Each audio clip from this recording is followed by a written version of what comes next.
Hey guys, I just want to walk you through our meshless integration or our beaded topper integration process.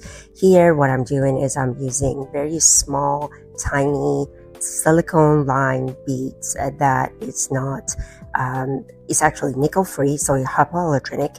I am creating a foundation on our guest, and I'm going to bead right around the side of her hair and secure her hair.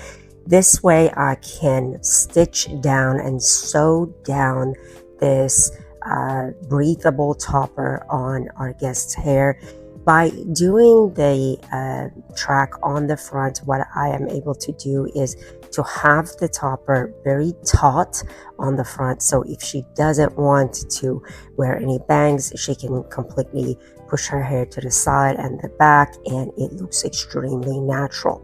And by stitching it down, it helps for the topper not to move back and create tension for the front hairline that her hair is extremely fine.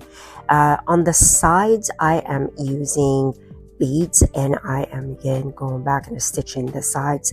Every individual is different, so we take a different approach.